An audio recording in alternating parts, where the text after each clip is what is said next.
Hello बच्चों, let's read the question. Why do the non polar covalent compound not conduct electricity? तो यहाँ पर जो इस क्वेश्चन में अगर हम देखेंगे, क्वेश्चन का जो की कॉन्सेप्ट यहाँ पर आता है उस केस में, यहाँ पर पहले हमको समझना पड़ेगा इलेक्ट्रिसिटी कब कैरी हुआ। तो यहाँ पर हम देखेंगे conductivity of electricity, conductivity of electricity.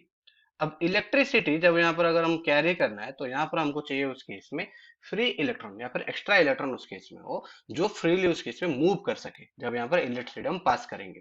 तो उस फ्री मूवमेंट ऑफ इलेक्ट्रॉन की वजह से यहाँ पर क्या होता है, हमको यहाँ पर देखने को मिलता है इलेक्ट्रिसिटी। किसकी वजह से कंडक्टिविटी होगा? Free movement of electricity, free movement of ion की वजह से यहाँ पर हमको इलेक्ट्रिसिटी कैरी होने में मदद होगा। जब यहाँ पर हमको गिवन है कि उस केस में जब नॉन पोलर, क्या होता है उस केस में, यहाँ पर नॉन पोलर कोवैलेंट कंपाउंड है, क्या हमारे पास है उस केस में नॉन पोलर कोवैलेंट कंपाउंड, उस केस में यहाँ पर हमको देखने को मिलता है।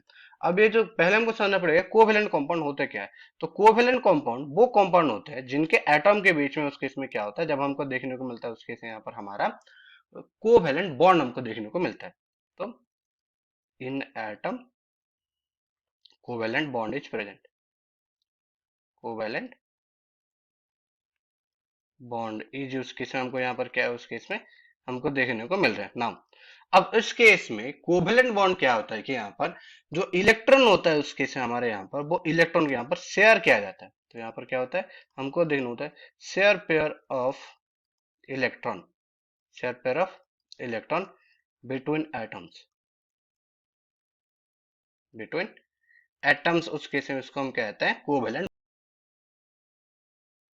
अब इसी वजह से जैसे हमने देखा तो यहाँ पर ions will not be form, ions will not be form.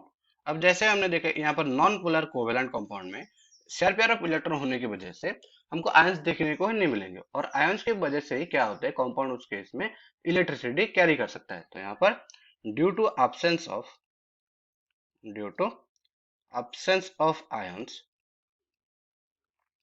absence of ions, non polar covalent compound, non polar covalent compound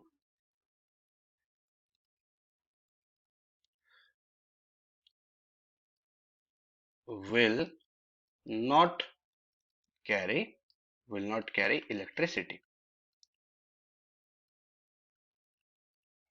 या फिर हम कह सकते हैं उस केस में विल नॉट कंडक्ट इलेक्ट्रिसिटी, भी हम उस केस में कह सकते हैं, कैरी का हम क्या लिख सकते हैं उस केस में, कंडक्टिव हम यहाँ पर लिख सकते हैं। तो ये I hope you understood well, best of luck.